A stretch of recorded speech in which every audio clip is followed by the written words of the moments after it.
Meaning Isopanisad Mantra 10. Anya devahur vidyaya. Anya devahur vidyaya. Nyadahur vidyaya.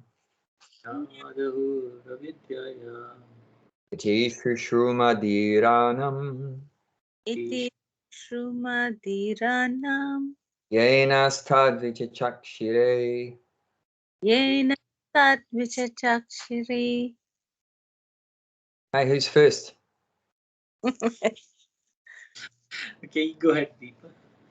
Anya Devahur Vidyaya. Anya devahur vidyaya. Yadahur Vidyaya. Nyadahur vidyaya. Vidyaya. Iti Sushrumadhiranam. Iti Shrumadhiranam. Dana. Yena Stat Vichachakshire. Yena stad vichachakshire. Anya devahur vidyaya. Anya devahur vidyaya. Nyadahur vidyaya. Nyadahur vidyaya. Iti Shrumadhirana. Iti Shrumadhiranam. Yenastad vichachakshari. Yena stad vichachakshire. Deepa, would you like to read the translation, please? The wise have explained that one result is derived from the culture of knowledge, and that a different result is obtained from the culture of nescience. Mm. Mm.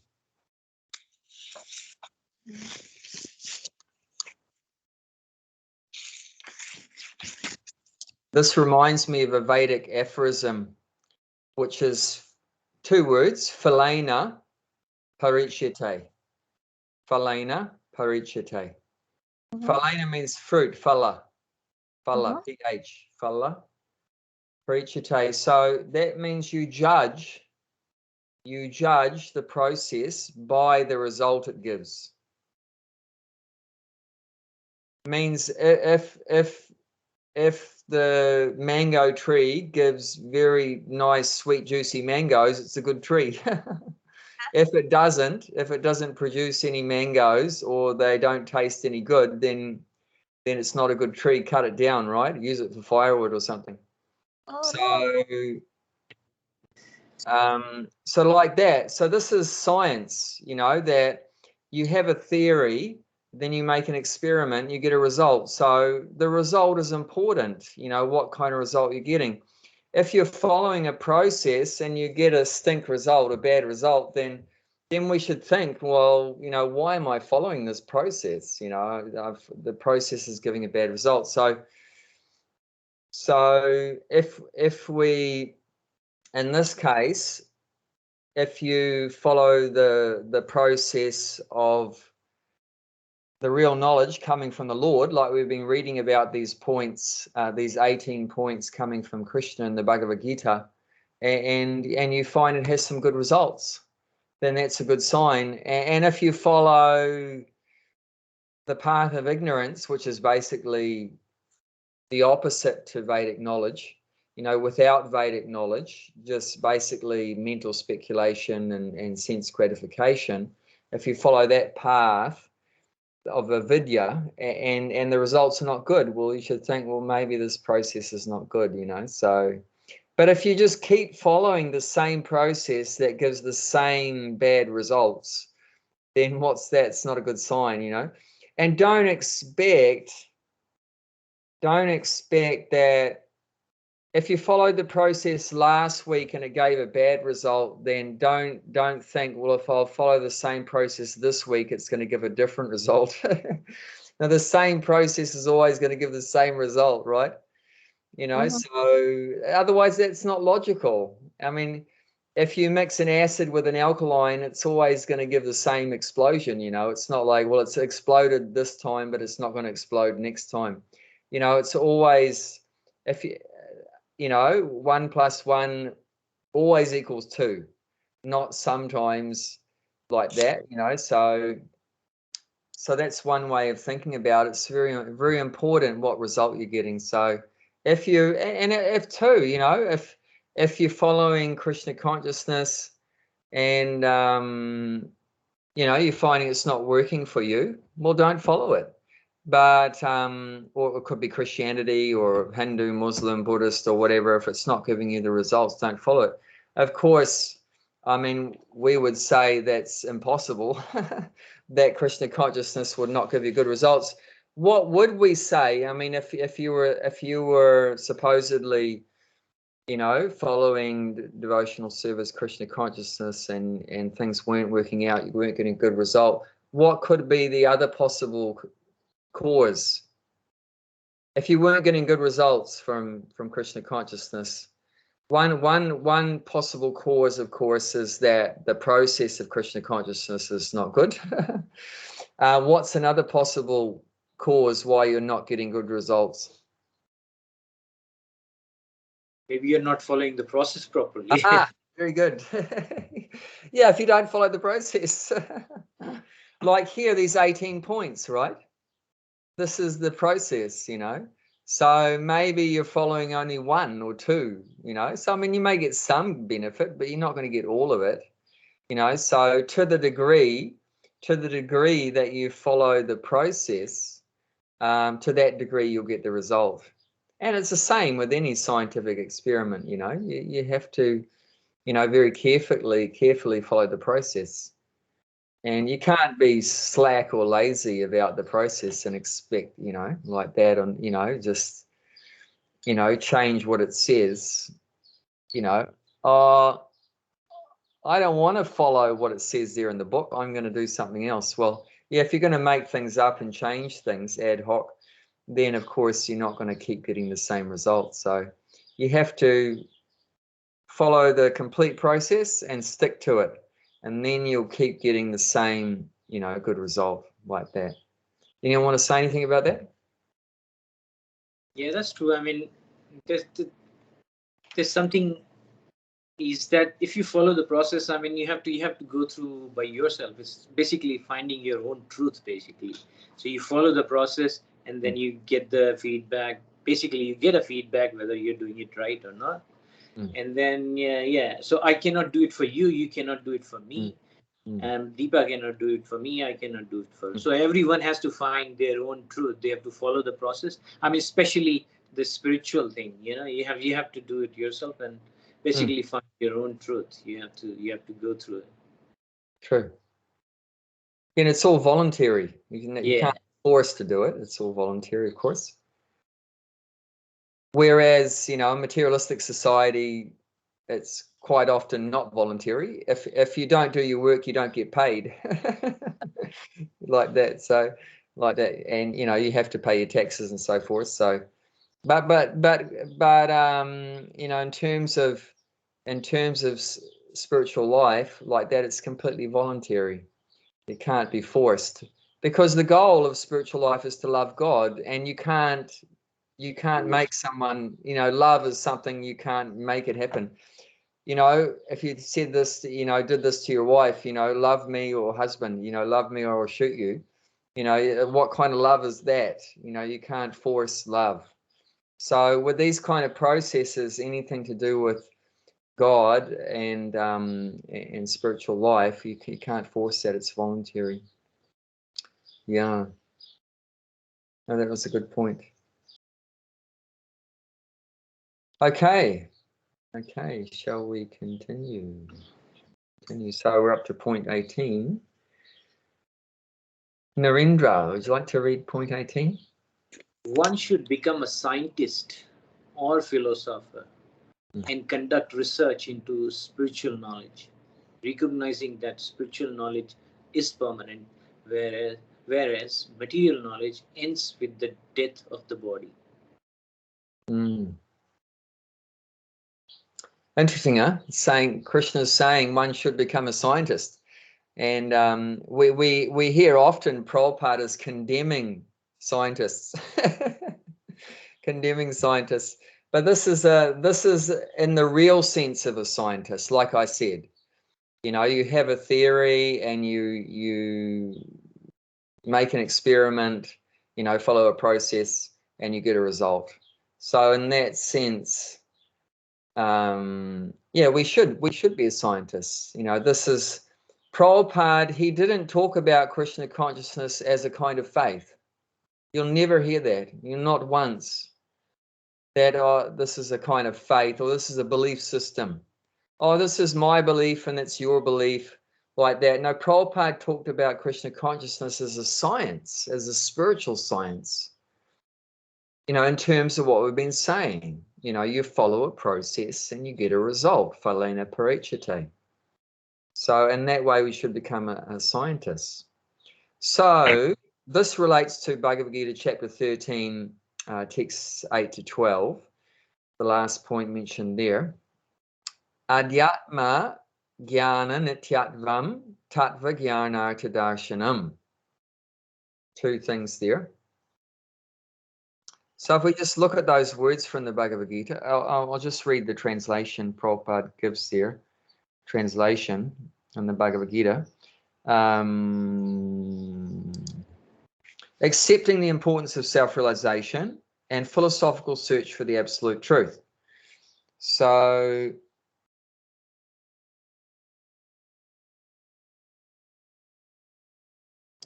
that first one, accepting the importance of self-realization, that's adhyatma jnana nityatvam. So adhyatma means, atma means the self, right? Atma means the self. So adhyatma means pertaining to the self. Jnana, the knowledge. So we should be getting knowledge in relationship or pertaining to the soul. And the nature of the soul is nitya, is eternal. Is eternal.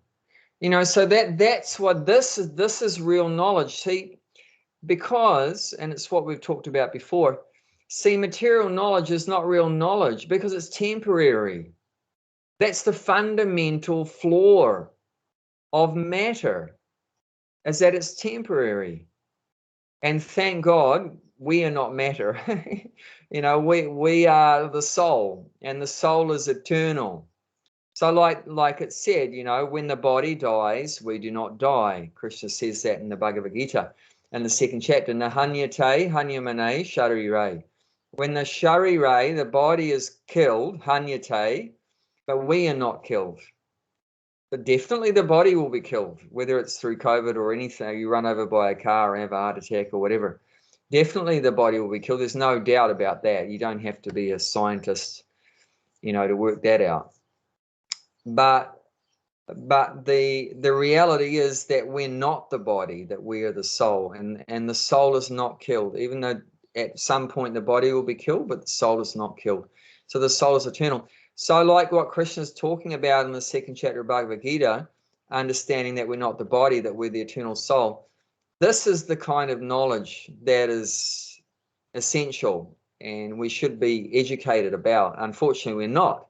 You know, pretty much every educational institution in the world, no one is talking about it. Absolutely no one. Everyone's talking about the body. You know, how we can make lots of money, you know, get a good job and make lots of money. Why? So we can get food for the body, have a house, a roof over the head for the body to sleep in, and you know, sex for the body, nice arrangements to have sex for the body, and good protection, good defense, good protection for the body. So, you know, everything's about the body. No one's talking about the soul. No one's talking about the soul. So that's that first point, adhyatma jnana nityatvam. So about the self knowledge, and which is eternal. So those things which are eternal, that is obviously most important. Is something temporary important or something eternal important? You know, something dead is important or something alive is important? You know, like Prabhupada many times gave the example. Okay, which is the most important? Your $100,000 Ferrari, or maybe that's too cheap. Maybe $150,000 Ferrari, or the driver of the Ferrari. Well, no, the Ferrari is so cool car. What a fantastic car, the Ferrari. Oh my God. You know, it's so important, the Ferrari. you know, but compare the Ferrari to the driver. You know, which is the most important? Put up your hand if the Ferrari is the most important. You know, or the driver is the most important. No, of course, the driver is the most important. So why is the driver more important than the Ferrari, even though the Ferrari is $150,000? Because Ferrari is temporary. It's not going to go anywhere. I mean, yeah, it's not going to go anywhere. Tell me, how valuable is a Ferrari without a driver? Well, what's the value of the best car on the planet without a driver? Nothing. Does a car have any purpose, any value without a driver? No. Nothing. Although they're saying soon we're coming to the age of AI. Do you know what AI is? Artificial intelligence. Yeah. So they're trying to get rid of the driver. So you just have the car. You know, but still, I mean, the idea is you won't have to drive, but the car will drive itself. But still, it'll be the purpose of the car, even though with a sophisticated computer, will be to take you, we won't call you a driver at that point because you won't be driving, but your passenger. But the purpose of the car will still be to take the passenger from A to B.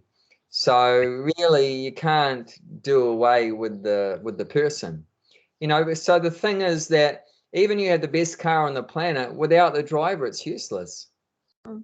But what about the person without a car? Is that okay? You can't have a car without a person; it doesn't work. But can you have a person without a car? Oh yes. Yeah, of course. You know, so ultimately, the driver doesn't need a car. The passenger doesn't need a car, but the car needs a driver. So you understand? So without the soul, the body has no value at all. And yet the soul can exist perfectly fine without the body. In fact, we'll be better off without the body, because this body is a temporary body packed up with different miseries. Like at the moment, I've got rashes all over my body because I had too much raw coconut. I bought some raw coconut, and then I ground it up and made a chutney with it, gotu kola and coconut chutney. But then I didn't grind it fine enough, so then one thing was too hard on my digestion. So that eating that raw, I ate too much of it too. I pigged out. So I think my digestive system collapsed, having all this super hard bits of coconut in my stomach. So my digestive system collapsed, and then so I've lost my appetite and everything for a couple of days, and the result of that is I've got rashes on my body and everything like that. So, and I looked it up. It said that can be a result of having too much coconut, as you get rashes. So like that, you know, the body is causing so many problems. I mean, if you have a spiritual body, nothing is going to worry you. I mean, the body is eternal. It's not affected by any diseases or overeating or anything like that, or any kind of old age or death or anything like that. So there's no problems whatsoever. So we'll be a lot better off without this material body. This body is actually regarded as a kind of imprisonment for the soul, as a tabernacle. Sometimes Prabhupada uses the word tabernacle. Tabernacle is like, you know, you're being like bound up, actually the three modes of material nature in Sanskrit is called triguna. Triguna, three is three, and guna is qualities. But guna means quality, but it also means rope. Guna also means rope. So these are sattva guna, rajagun, tamagun are regarded as ropes.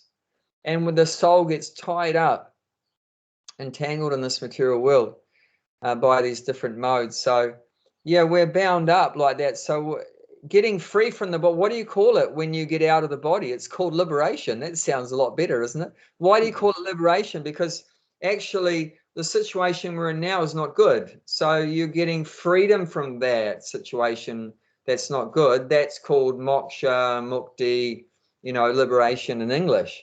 So, I mean, you don't get liberated from something that's good. You get liberated from something that's bad. Yeah. But can we get to spiritual knowledge without this body? I mean, is there a way, or is this the only way? I mean, I know, I mean, body is temporary, but Yeah, it has yeah. problems, Yeah. but Oh, still very. yeah. Yeah. That's a very good point. Yeah, so that's called, what Narendra's talking about, is making the best use out of a bad bargain.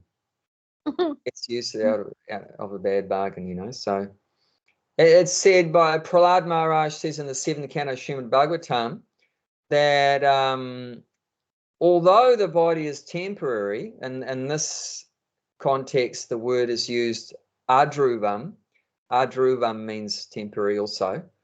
The word anicca means temporary, but also adruvam. So artadam, but it's still of value. This human life, manusya, this human life, although temporary, is valuable. Why? Because with this human life, we have the capacity for self-realization, which is what we're talking about here in this point. So only in the human body can the soul attain self-realization. We have a special capacity in our intellect that can conceive of spiritual topics about the soul, you know, whereas try that out with a dog, a pig, you know, a fly, a bird, a fish, you know, they don't have any interest or capacity for self-realization, for spiritual realization. So the human body is a great blessing, but it also is a kind of imprisonment. So it might seem contradictory, but it's not. All these things are going on at the same time. It's a kind of imprisonment, but we make use of this imprisonment and prison situation to get out of the prison. You know, this body is, we're in prison, but we're using this facility we have to get out of the prison. Yeah. Consider it we're on parole, you know, when you're in prison and then Yeah. are on parole. So human life is the maximum freedom out of all the species. You know, you have maximum freedom to make choices, you know, freedom to choose, you know, which way you want to go. Do you want to become more materialistic, or do you want to become, you know, materially detached and more spiritually attracted? So that choice we have. In other species, there's no free choice at all. You know, you're forced to do whatever your body is dictating, you know, do whatever the super soul is dictating, you know. If it's in front of you, it's not going to think, is it right or wrong to eat deeper in Narendra? It's just gonna eat you, you know, because that's just, it's instinctively, you know, that's what it is, you know, like that. It's not gonna question like that. I mean, I keep getting upset with our dog because he just eats all disgusting things, you know, and rotten and disgusting, and he has no discrimination at all about what he eats. But then I check myself and I think, well, he's just a dog. You know, he can't work it out. You know, he doesn't know, you know, what's right to eat, wrong to eat, what's fresh, what's rotten. Even though I feed him nice fresh prasadam and I filled him up with fresh prasadam, you know, kitchery and stuff, and but still he'll still pick up some dead bird that's died a month ago and then roll around in it after munching it. Then he'll roll all over it. You know, he rolls in all disgusting smelly things. I don't know where I was thinking maybe he thinks it's some nice perfume or something on his body if he rolls on some rotten thing, you know, it's some special fragrance or something. So You are thinking for him. You are thinking for him rather than he thinking for himself. When I think he's following the prakriti, basically what he has. yeah. So he has no choice other than to follow the prakriti, whereas we have a choice. You know, we have a choice. Yeah. So yeah, and the next point, that's adhyatma jnana nityatvam, knowledge pertaining to the soul, and then tattva jnana artadarshanam. So tattva means the truth. Very important word, tattva. That's what we should be trying to find out, isn't it? What's the truth? I mean, people say so many things. If you ask 100 people about a particular subject, you'll probably get 100 different answers, but there can't be 100 truths. there's only one truth. There may be, 100 opinions, 100 beliefs, but there's only one fact, one truth. So we should be trying to find out what is the tattva. Always. Don't just look at public opinion. Don't just look about what they say and he said, she said, everything like that. But we want to find out the tattva. How the hell are you going to find out the tattva? That's the big question. How, like what my Guru Maharaj, when he first met Prabhupada, he asked him, every religion says that their religion is the right religion, but they can't all be right. They can't all be the only one or whatever like that. So how do we know which is the right one? Because I mean, every Tom, Dick, and Harry is saying they're the one, they're the right one. So, but they can't all be right, and they're all saying different things as well. So how do you know which is the right one? Prabhupada's answer was very interesting. Is it to Prabhupada's answer by asking a question. Yeah. He said, do you want to serve God or do you want to become God? Hmm. And that was like on my spiritual master before he became a spiritual master. And he had a flashback, like a visualization into his house. Because in his house, he had a nice plaque he had made on his wall saying, you are God. Just like God needs to remind himself, right, that he's God, because in case God forgets that he's God, he needs a reminder on the wall saying that, by the way, don't forget you're God, like that. So, but that's like so common, that's, I mean, it's very subtle.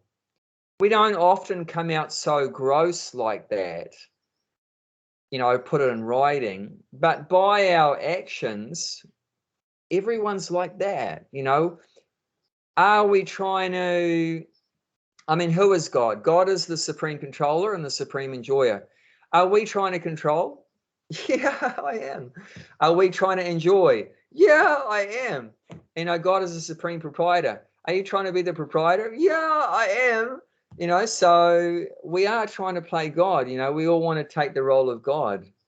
So that was like a hammer, that shattered my spiritual master. And then Prabhupada said, so, do you want to serve God or do you want to become God? He said, if you want to serve God, this is the process. This is the process for teaching people how to serve God. That's all we do. 24/7. That's all we're doing. We'll teach you from when you get up in the morning till when you go to bed at night, like all day, every day, not just on Sundays, how to, for a hour or two, how to serve God. And then he said, so yeah, that's what we are, to serve God. And then, but if you want to become God, well, there's so many other processes for that. There's so many other of these systems for becoming God. And then he mentioned, I think he said that, and God doesn't help the competition. That's an interesting point. Because that's what we're doing, right? We're becoming a competitor. We're trying to become a competitor, another God. And so Prabhupada said, why is God going to help the competition? Although, of course, we're no competition. There's no comparison. But that's an interesting one. Like so. And you might think, well, I don't agree. You're saying all these other religions are trying to become God. What's that about? But I mean, I had a direct experience myself. I've mentioned it before. I'll just quickly say, with Jehovah's Witness came to my door, and I just didn't want to waste a lot of time because I know what normally happens. And then I said, just tell me the essence of your philosophy. And they said, there'll be an Armageddon, means God is going to come. He's going to kill all the non-members of their group. I think they quoted 144,000. So the 144,000 special Jehovah's or whatever, and God's going to annihilate everyone else. and then God is going to make the world into paradise, and they're going to live forever with their families. And I went, oh my God, these guys are just lost the plot, you know. Because so, and then I made the point, you know, but if you love God, wouldn't you want to live with God? Why do you want to live on this planet, you know, with your families? Wouldn't you, if you're practicing a religion, which of course religion means to love God, right? That should be automatic. Then what wouldn't we want to live with the person we love? And they said no, and I was just like gobsmacked. You know, they had no, basically they hadn't developed love for God. They had no interest to live with God. They had only interest to live with their temporary family members, but an illusion to think that their temporary body and temporary family members are going to become eternal. So how are they going to change temporary matter into eternal? Don't ask them that. You know, so the nature of the material world is suddenly going to change. Of course, God could change the rules, but, you know, why is he going to change the rules for such stupid people? You know, so It's funny. I was very sad, you know, that this is cheating. And this in Bhagavatam, in the second verse of Bhagavatam, says Dharma Projita Kaitava Tra, saying that the Srimad Bhagavatam kicks out all cheating processes, all cheating dharma. Dharma Projita Kaitava. Dharma means like, you know, religious process or spiritual process like that. And Kaitava means cheating. And Projita means kicks it out, rejects it. It just rejects. So it rejects out all cheating processes. So this is cheating, you know, saying you're a religion, but you don't care about loving God. You know, you just care about your family. You know, so I mean, everyone cares about their family. I mean, what's the difference in becoming a, you know, a religion? You know, it's the same thing. You know, but just calling it, you know, but in fact, it's worse. In fact, it's worse because in that kind of ideal, you know, God is like you're a slave. You know, you just order him around what you want him to do. But is God our servant or we're his servant? Which way is it? You know, otherwise, if God is our servant, then what kind of God is that? You know, so God means the supreme controller, supreme person. I mean, he's the one that's supposed to control us, not we're supposed to control him. Otherwise, if you're trying to control him, what does that make you? Are you thinking you're a God? And that's exactly right. You know, that they think they're God. God, come here and get rid of all my enemies. I mean, I've got too many enemies. Just get rid of them all and then make my life nice, please. You know, I've got this big wish list, you know, 100 wish list, like Christmas, right? Christmas is coming up. You put it on for Santa to give you your, you know, this is number 1, number 2, number 3, you know, the prezzies I want, you know, it's like that. And you do that with God, you know, so that's you still need the God. I mean, you're asking God to do something. You still need the God because it's all contradictory. It's all confused. Yeah. It's all confused, so confused. But then, yeah, you're acting like you're God, but then you still need this person called God, but you're acting like him, you know, so it doesn't make sense. Rather, what we should do in terms of our relationship with God, we should only ask one thing. You know, how can I serve you? And Prabhupada said that. He said, I only ever ask one question to my Guru Maharaj. How can I serve you? Like many people do that, right? They go to the Guru and they say, oh, my wife and I haven't been able to give birth to any kids. Can you give us a blessing that we can have kids? You know, my family is very poor. Can you give me a blessing that we can become rich? Oh, can you give me a blessing to pass my exams? You know, can you give me this and that? So many things. You know, we treat them like they're our order supplier. Prabhupada used the term order supplier, the way we deal with God or with God's representative, the sadhu, the guru, like that we're giving the orders and they have to supply, you know. So, but that's not the right way to relate to these persons. You know, we should simply, you know, ask, you know, can I do some service for you? Not, you know, what service you can do for me. I mean, there's no question that they're serving us. You know, they're giving us the best service by giving us this transcendental knowledge, helping us get liberated, free from this material body and everything like that. And definitely our lives will become blessed. And I have seen that automatically my life has improved. You know, my health, except when I eat too many coconuts, my health's improved, and a family life, a nice family life, a nice environment to live in, everything like that. Money is enough. Money is enough for whatever we need is enough. And everything, nice association, nice people like that, everything's there, but I don't have to ask for it. You see what I'm saying? Like Prabhupada also criticized that, like the Christians say in the Bible, you know, God give us our daily bread. There's no need to ask God for bread. I mean, is God so stupid he doesn't know you need bread? Like, do your children, both of you, do your children have to ask you for food? Yeah. Only You if it, automatically supply it, isn't it? Are you so stupid you never think about that your children are going to get hungry and they need some food? No, of course. It's like, especially when they're babies, right? I mean, they can't even ask. I mean, of course, the baby will cry, but you're letting you know it's hungry. But then automatically, you know, you'll come and you'll feed it like that. But they can't ask. You know, so even later on, I mean, automatically, God knows. He's in our heart. Paramatma's in our heart. He knows what we need. You don't have to ask. You know, the only thing we should ask is for that loving relationship. You know, how can I, what service I can do? That, well, you are giving me bread automatically. Do we ask for air? Do we ask for water? Do we ask for sun? You know, all these things have been given automatically supplied. We should think, you know, that, wow, I'm getting all this stuff for free from God.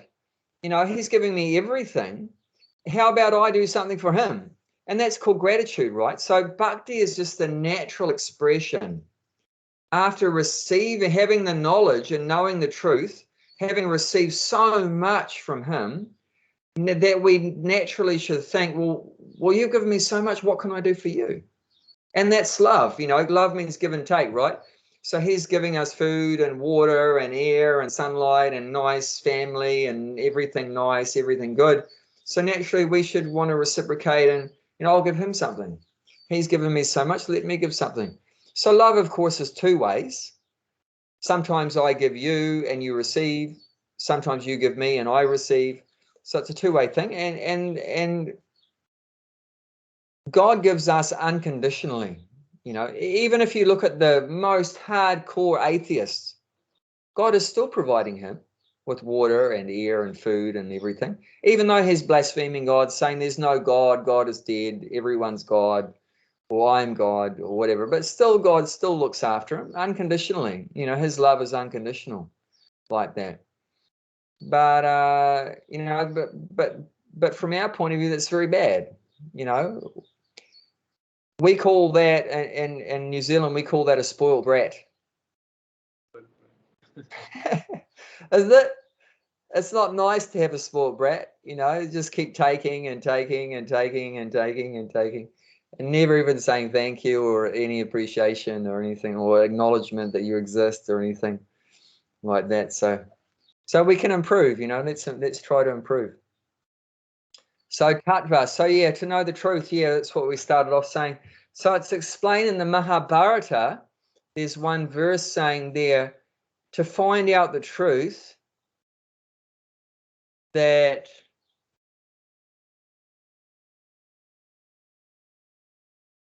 you can't find it out from arguments, because just arguing about it, you can't establish the truth by making arguments with different people, because like I said, everyone has a different opinion. So then how are you going to work it out? You're going to, like, I remember my dad and I used to enjoy philosophizing at the end of every day.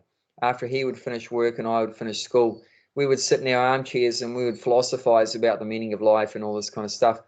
But do you know where we ended up? oh no. Okay. Around in circles. So, and it said, so you can't understand the truth by arguments. You can't, it's surprisingly, you can't understand it from the Vedas. Because the Vedas contains many departments of knowledge. You know, Sama Veda says one thing, Rig Veda says another thing, Atharva Veda says another thing, you know. What have I missed out? Another one. Yajur Veda says another thing. And then, you know, this Upanishad says one thing, that Upanishad says one thing, this Purana says one thing, that Purana says one thing. Shiva Purana says he's the supreme, you know, the Vishnu Purana says he's the supreme, everything like that. So you get confused. Like that, it seems like contradictory statements are being made. In fact, they're not contradictory. But from a layperson looking at them without guidance, you're going to get confused for sure. Some of them, some of them recommend performing sacrifices to please the demigods, to go to the heavenly planets, to go to Swarga. And most Hindus get sucked into that one, you know, performing sacrifices to go to Swarga. And that is mentioned in the Vedas, so some people do follow that, you know, and others mention that God has no material form, so people think that he's impersonal, that he doesn't have a form, so they become impersonalists, Mayavadis, and that's the Jnana Kanda. So you have Karma Kanda, which is the demigod worshippers, and Jnana Kanda, which is the impersonalists, and then Upasana Kanda, those who worship the Supreme Person. So, you know, there's all different departments there. So you can't really establish the truth even by looking at the Vedas. And then, so then how the hell do you find out the truth? It says, Dhammasya Tattvam Nihitam Guhayam Mahajana Yena Gata Sapanta. That the Tattvam Guhayam, the truth is hidden. Guha. The truth is hidden. Dhammasya. Now, the truth of real dharma, real religion, real dharma, Dhammasya Tattvam Nihitam Guhayam, is placed very confidentially, very hidden in the heart, Mahajana Yena Gatasapanta, in the Mahajan, in the great personality. So great spiritual authorities, great pure devotees of the Lord are called Mahajans. Maha means great, Jan means person, Jana, Mahajana. So they're great personalities. And there's 12 of them mentioned in the Srimad Bhagavatam, 12 great personalities. So that is the Panta. Panta means the path to getting this Dhammasya Tattvam, the truth about what is real religion, what are real spiritual principles. So the 12 Mahajans, I'll just see if I can remember. Swayambur Narada Shambhu, Kumara Kapilo Manu, Pralado Janako Bhishmo, Balivaya Sakivayam. So it's mentioned there. Swayambur, that's Lord Brahma. Swayambhu. So he's self-born. He doesn't have a mum.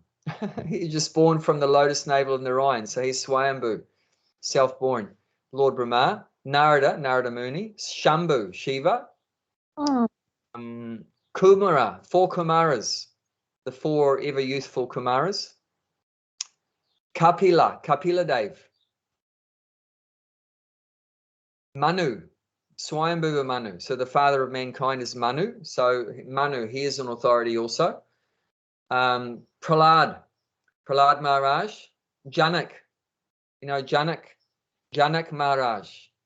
He is the father of Sita, right? Sita Devi's father, Janak. He's a spiritual authority, Janak Maharaj.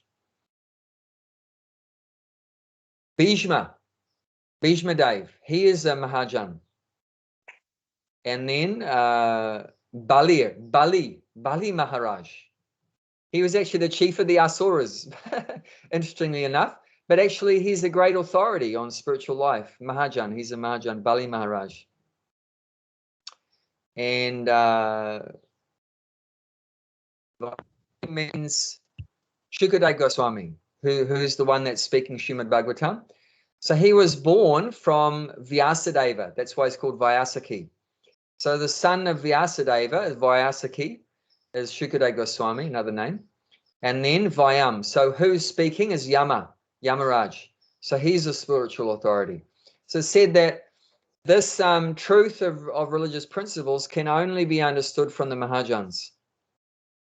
So, I mean, look, for example, we're coming in ISKCON, the Brahma, Madhva, Gaudiya, Sampradaya. Our disciplic session or Sampradaya is called the Brahma, Madhva, Gaudiya, Sampradaya. Brahma, so he's the first disciple is Brahma. Krishna spoke to Brahma and goes down so forth. And one main acharya was Madhvacharya, so he's mentioned there.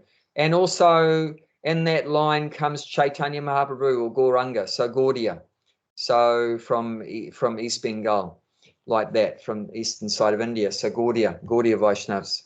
We're also known as Gaudiya Vaishnavas because we're followers of Chaitanya Mahaprabhu.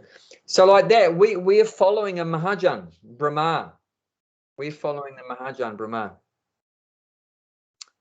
And of course, there's 4 bona fide sampradayas remaining in Kali Yuga. Another one is the Rudra Sampradaya. So there follows a Shiva. So he is a Mahajan. And then there's the there's a Kumara Sampradaya. So 4 Kumaras, they're Mahajans. And then the other one's Lakshmi Sampradaya. Shri Sampradaya. Shri. I mean, Shri is not mentioned there, but I mean, her husband is God. So she definitely knows what the truth is because she's married to the truth, you know, so like that, she also knows what the truth is like that. So Shri Sampradaya. So those are the 4 Sampradayas like that are remaining. So you have to be connected with someone that knows the truth. That's why Guru is very important. You can't figure out the truth without Guru. You can't. If you ask a guru, who's your guru? And he says, oh, I have no guru, I'm self-made. Then he's a cheater. Immediately, Prabhupada would say, kick on his face, which means you reject him. You don't have to literally kick on his face, but that's the idea, just reject him. That's cheating, you know. You have to receive the knowledge from someone that knows the truth, you know, ultimately, you know, connected with the source, connected with God. So that's the way it works. So tattva jnanartha darshanam. So knowledge of the truth, and then artha means like for the sake of, for the purpose. So why are we wanting to get knowledge? What is the purpose of us? You know, like, isn't that after our names? Often we have BSc, PhD, MBA, blah, blah, blah, blah, blah, blah. We got so much knowledge, but what was this? What was the purpose for all that knowledge? What was the sake? Was it because you wanted to know the truth? No, it's because I wanted to get a really fantastic job. I wanted to become a CEO and make a lot of money and become rich and famous. So, but this is saying not for that purpose. We want knowledge for what purpose? Because we want to know the truth. We want to know the truth. Like for example, when Sanatana Goswami first approached Chaitanya Mahaprabhu, he asked him, he put a straw between his teeth. That's a sign in Vedic culture of humility. How you approach a Mahajan, a saintly person, is you approach them very humbly. Like that was the first in the process of knowledge, right? Humility. So you approach the guru, the sadhu, very humbly, puts a straw in his teeth. You know, it's symbolic that I'm as low as the grass, you know, that I'm as low as the straw. And then the first thing he asked him is, so many of my friends in that call me a very learned person, but actually I'm a great fool because I don't know who I am. Can you please tell me who I am? And then the next thing he asks is, and why am I suffering? You know, so this is real. This is the truth that we should be searching for. This is the knowledge we want. So who am I? And why am I suffering? And how can I get free from suffering? I mean, how can you get free from suffering if you don't know that you're suffering? You know, you don't know why you're suffering. So before you can get free from suffering, the prerequisite is to know that you're suffering and why are you suffering. And then only is it possible to become truly happy. You know, if you think you're already happy, well, I mean, forget about getting free from suffering. and like, you know, like the animals and that, like we were saying, the non-humans, they think they're okay. They don't realize they're suffering. Even like, you know, like back to the dog, you know, he gets ticks on his body, which the ticks are like these things that suck the blood. They go on the cows too. But he's like playing around and everything like that, and all fine and everything. And he's got these huge ticks on his body, which I pull off. And he's not even aware that these things are sucking his blood. These things are sucking the innate life force out of him, and he's not even aware of it, you know, like that. And but a human being is supposed to be aware of these things, that I'm suffering, but we want to get free from suffering. So, and darshanam. So, jnana tattva jnana to darshanam. Darshanam means philosophy. Of course, in Sanskrit, darshan means to see. So that's what, you know, I mean, we talk a lot about philosophy. Oh, I really love philosophy. Oh, I'm a bit of a philosopher. But really, philosophy means to be able to see clearly, to be able to see the thing as it is, to be able to see properly. You know, like, how do you see the world? Do you see the world as a nice place? Well, that's not a real darshan then. You know, that's not very philosophical. You know, or do you see the place as a temporary world full of miseries and you want to get out of it? That's a real darshan. That's a real philosopher. If you think, you know, like the movies say, you know how the movies end, they say, and at the end of the movie it says, and they lived happily ever after. That's not real darshan, because that's not the truth. It's not the truth. No one lives happily ever after. Do you know what the mortality rate is? 100%. 100%. You know, it's a good joke, but it's the fact, you know, and it's quite sobering when you think about that. You know, so this is the thing. It's somewhere in Bhagavad Gita, they were saying that some people are so aloof, even though they are living in this world, they are as happy as any because they know the real truth. But they still on this earth, they are physically present in the body, but they still happy. Is that true? I mean, if you have the right knowledge, you still can be happy here. Yes. Yeah. So it's good that you mention that, because that is the exception. Of course, many things have exceptions to the rule. I mean, you could say rule, right? So exceptions to the rule. So the general rule is the material is temporary, full of suffering, and Krishna says that himself in the 9th chapter. I think it's the 14th verse. He says, Dukhalayam ashashvatam. So Krishna, who made the material world, so he's the best person to tell you what it's about. He says Dukhalayam. Dukha means misery, and alayam means place. It's a place of misery. And ashashvatam. Ashashvatam means temporary place full of miseries. However, what you say is true, that if someone has the spiritual knowledge and lives by it, if they're basically, you know, connected with God in the material world, then they are happy. And there's one verse by, I think it's Prabodhananda Saraswati, one of our acharyas, saying that Vishvam Purna Sukhayate. Vishvam means the material world, material universe. Purna means full. Like we started off, right, in the Upanishad. Om Purna Mana Purna Midam Purnat Purnam means complete or full. So this universe is full, sukhayate, happiness. But what's the condition for this universe being full of happiness for a person? It ends off that verse saying, Yat karunaya kataksha vaibhavatam tam goram avastuma. For one that who has received the glance of mercy of Chaitanya Mahaprabhu. Well, basically one who is a devotee of Chaitanya Mahaprabhu and has received his merciful glance. For that person, that their life is fully happy in the material world.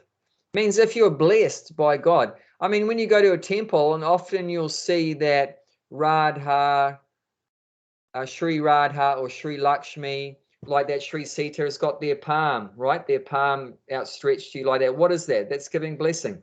Means if you come into the temple to serve their husband, to serve Krishna or Ram, Narayan like that, then the wife gives blessing.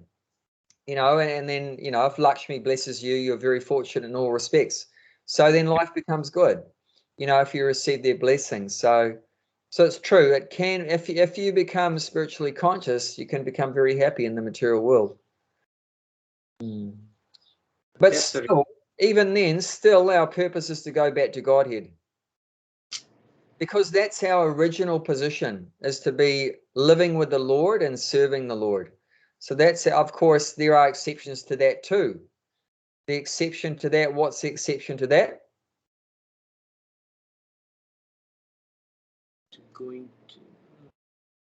What was the question? Sorry, I missed it. That we should desire to go back to Godhead. It's like our natural position. So what's the exception to that? Why would you desire not to go back to Godhead? Desire to come back to the material world? Why would a devotee desire to stay in the material world, life after life? Because of attachment? No, it's not a devotee then. Yeah. Not a devotee. If you're attached to the material, you're not a devotee. So prerequisite for being a devotee means detached from the material world. You're attached to Krishna. You're not like a Jehovah's. So why would they? He comes back to preach, to help the poor suffering people.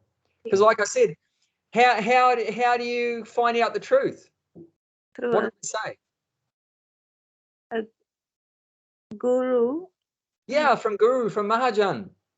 So without the Mahajan, without the Guru, we're all stuffed. Like to say, you're up the creek without the paddle. You're stuffed. So for that reason, a devotee may wish to come back again, but not to try to enjoy the material world. Actually, voluntarily accepting suffering to help others. We see Jesus Christ did that. Haridas Thakur did that. Voluntarily, the preacher accepts suffering, to help the poor humanity like that.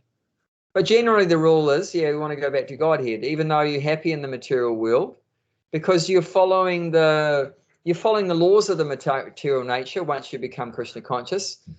You're not doing sinful activities. Everything is very pious in your life. You're serving God. So naturally, life becomes better also. But still, the desire to go back to Godhead, because, see, our life is not just about being happy. Our life is about serving. So if Krishna wants us to be serving him in the spiritual world, we do that. If Krishna wants us to come back again to preach more, then we do that. Or if Krishna wants us to come back again because we're not pure enough to go back to Godhead. Of course, any real devotee would never think that they're qualified to go back to Godhead. They're always going to think, well, I'm so sinful. It's going to take me a long time and everything like that. I mean, that's not the reality. I mean, Krishna will take any pure devotee back to Godhead straight away. But the advanced devotee is never thinking he's pure enough, good enough to go back to Godhead. Once again, it's that original point of knowledge, humility, and no pride, without pride. Any so-called devotee that says, oh, I'm a pure devotee, I'm a perfect devotee, I'm going back to Godhead, that's not, I'm not so sure if he's a pure devotee. Because that's more like a Kanista Adhikari. There's 3 levels of devotee. Kanista Adhikari means neophyte, Madhyama Adhikari means middle class, and Uttama Adhikari, read about that earlier. It means top class. So the Kanistadikari thinks he's the most advanced devotee, although he's the most materialistic. And the middle class, he distinguishes different kinds of people, and he preaches, and he has more faith. And the top class devotee, he thinks he's the lowest. He thinks he's the lowest. He thinks everyone's better than him. Thinks everyone's better than him. And generally he doesn't preach either, because he thinks, well, everyone's all better than me. How am I going to preach to them? I think everyone's serving Krishna except for me, because he sees everyone's connected with Krishna, because in one sense they are, because Krishna's material energy is also Krishna's energy. It's also connected with Krishna. So they're serving Maya, but he sees, well, Maya is also Krishna's energy, so they're also serving Krishna. So he thinks only I am not serving Krishna. So that's his incredible humility. So it says that the topmost devotee has to come down to the middle class level in order to preach. Like we would say that about Prabhupada too. We would say Prabhupada is on the Uttamadikari, or also known as Mahabhagavat platform, topmost devotee. But he was preaching, so how's that? If the topmost doesn't preach. But the topmost devotees sometimes will come down to that middle class platform where you distinguish between who's Krishna conscious and who's not, and preach to those that are not, like that. So that's interesting things. Yeah, but basically, the Mahajans is very essential. The Guru is very essential for us to find out what is the tattva. What is the tattva? And our inquisitiveness for knowledge should be for that purpose, to find out what is the truth. Not just because we want to get so many things after our name and so forth, like we mentioned. Because if you do it that way, if you're going after knowledge for any other reason other than to get the truth, the end result will be like it's saying in this verse. What does it say? That what is it? The pursuit of ignorance. The culture of nescience. Yeah, that's what you'll be doing. If you're going after knowledge, material knowledge, without any not for the purpose of finding out what is the truth, who am I, why am I suffering, and then the result is that you're just going to become more and more ignorant, because you're going to become, what's going to happen, you're going to become proud of all that so-called knowledge. All that so-called knowledge, what was the result? You become proud. Then that means as soon as you become proud, all your knowledge is lost. Because the first part of knowledge is basically that you're nothing, that you're insignificant. So if you get any knowledge that's making you think you're big, you're important, then basically, we're deluded. We're completely in Maya, completely deluded like that. So does anyone want to say anything about any of those things? Yes. I think, humility, if you don't have humility, that means you think you're God. I mean, you know everything. So that's totally opposite. I mean, isn't it? So you have to have humility to get to the truth, I guess, to have the right knowledge. You have to have, because we can never know 100%. Only one person who knows 100% is God. So, but if people think that they don't have, they know everything, then that's wrong. Yeah. And you can see that in daily example, in the real life as well. You can't even do anything by yourself. I mean, even if a tree grows, you have to put, automatically it's growing. You can't make it grow, right? I mean, you can see so many examples around you, simple examples, and still we don't even look at, because it is so common around us that trees are growing. We stop thinking about how it's growing, why it's growing, where's the information coming, how it's doing. I mean, basic things if we question, and we have forgot because it's so common around us, and we just totally messed up, and there are so many distractions, obviously unnecessary. It's the environment is not conducive, and that's why everyone is following the wrong path. Because, as you said, there are not many Mahajanas, so most of the people following the wrong way, so everyone is following. It's like herd mentality, he's doing good, I'm gonna. Nobody questions. Yeah, I mean, you have to. Yeah, we have to follow someone. It's a fact, you know. Either you follow the Mahajan, or the opposite word is called Durjana. Durjana means rascal person. Means very bad, you know. Dur means very bad, you know, rascal.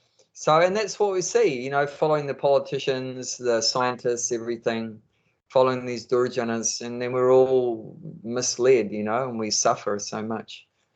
So it's very unfortunate. In Kali Yuga, it said that it's a symptom of Kali Yuga. People are very unfortunate and they're misled by so many crooks, cheats. But however, we're lucky that the Mahajans have been active, and it's all recorded in the Srimad Bhagavatam. You know, Bhagavad Gita, Srimad Bhagavatam, like that. Personalities like from these 4 different sampradayas, they have been active and spreading Krishna consciousness. So that's our saving grace. That's our saving grace. I mean, like what you were saying about studying a seed and all this kind of stuff. I mean, if you just scientifically research and everything, how complicated a seed is and everything, how amazing it is, and through that, you know, analyzing and studying, researching about the seed, you come to realize that it's so complicated. There must be some intelligent being behind it. Then that becomes that tattva jnanartha darshanam. Then you're really starting to see properly. You've really started to connect with the truth. And there are, you know, scientists that through their scientific research, they came to realize there must be a God behind it, because they saw it's just too complicated, too fantastic to be by chance. It can't be by chance. Even I'll tell you what, Darwin, of course, we know came up with a theory of evolution, which is completely atheistic. But what they never told me or anyone else at school, which they're real rascals for withholding this information, is that after coming up with a theory of evolution, he studied the structure of the human eye. And he saw how complicated the eye is and all the components of the eye. There's so many components. And what he realized was that each component of the eye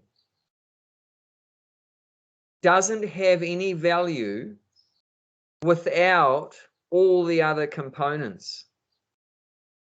So it means each and every component of the eye is interdependent. So not like his theory of evolution, that it started off simple, and then through chance mutation, it got a little bit more complex and a little bit more complex and a little bit more developed. What he realized through looking at the eye is that it all had to be combined together at the same time in order for it to make sense. Otherwise, it doesn't make sense. You can't, it doesn't work unless it all comes together. So all coming together at the same time means that's so complicated. It must be a mega brain to design this eye. This eye is like an incredible invention. You know, how it focuses in and out and everything like that, and sideways and near and far and all different things. And even if you have only one eye, because I met someone recently who has only one eye, but that one eye can compensate for the other eye not being there and work out distances. And it's just an incredible invention. And how the hell that can happen? He realized it can't happen by chance. So the point is that after doing that research about the human eye, he started to doubt his previous theory of evolution. But of course, they never tell you that at school. They're saying, yeah, this is the absolute truth. The absolute truth is we all evolved from monkeys and there was a big bang and all this stuff, hogwash and everything like that. So that's just cheating, you know. So that they're not letting us get darshan. They're not giving us a proper darshan, not letting us see things properly like that. So yeah, if you study all these things and you come to the conclusion that there must be a God like that, then that's real darshan. But if you study all the things and you start to think, well, there's no God, you know, we're all God or whatever like that, you know, like Prabhupada pointed out, mostly when people go through the modern educational system, when they finish, they become atheists. Maybe when they were 5 years old, they were born in a religious family or whatever like that. But by the time they pop out at the other end after 20, 25 you know, they're an atheist. But then all that knowledge was not knowledge, you know, it was ignorance. You went into it believing in God, you came out the other end, you didn't believe in God. And that I've met so many like that, so educated, and they completely, you know, anti-God. Like my father is an example, engineering degree, all this stuff. He's such an atheist. Oh my God, you know. But other people, you know. So you, like I said, following the preacher day, you judge it by the result. Okay, you followed this process like that, and you believed in God, and you followed that process, and you don't believe in God. So you judge it by what's the end result. The person has realized the soul and realized God. Okay, whatever he did was a good process, and the other person, he went through step 1, 2, 3, and he's anti-God. Well, then, you know, that wasn't a good process. So you have to see, you know, what's the end result. So that's the main thing we're looking at, you know. At the end of everything, have you come to realize that you're the soul and that you have a relationship with God and you're a servant of God, or you haven't, you know? So if you have, that's real darshan, that's real philosophy. If you haven't, then you've got a way to go. and they may get there eventually after Maya kicks us around a few times. So, yeah. Anyway, sorry to go over time, but this has been a very exciting section for me. A very exciting section for me. Yeah, I think that's another thing, you know, this what we call knowledge today, it's all about material, you know. We are so proud of planes, we are proud of all the progress we have made, but what we have done is we are just copying, we are studying the nature, and then, you know, trying to repeat that process somewhere else. So basically what you're doing is you're not doing anything new, you're just looking at the nature and trying to replicate in your life or around you to comfort your body or to do something, you know, which eases your life. I mean, makes your body, you know, easy life for you. So but that's not the purpose. I mean, that's not the real purpose of our life, isn't it? That's what we are not questioning, why we are here, what we are doing. Yeah. And we should think like that. Okay, we've created this amazing plane, but now this tiny little virus called COVID's coming along. We can't even get in the plane. we can't even use the plane anymore. So then we think, well, what's the use of all this technology? You can't even use it, you know, because it's only a tiny bug, you know. We have all this fantastic thing. We can't even go anywhere, you know. So then we should think, you know, what? I have no freedom, you know. I mean, in New Zealand, the main protest is about freedom. So through this, you know, they're protesting against all this control and taking away their freedom. And so we should think, yeah, the material world, we're being controlled, and there's no freedom, and like that, we should try to figure out what's the solution. You know, so that should be our you know, we should make an experiment about that, follow some process to help us get free from all this control and like that. So food for thought. Yeah, a lot of darshan. Okay, well, lovely to see you both again and be with you. Thank you very much.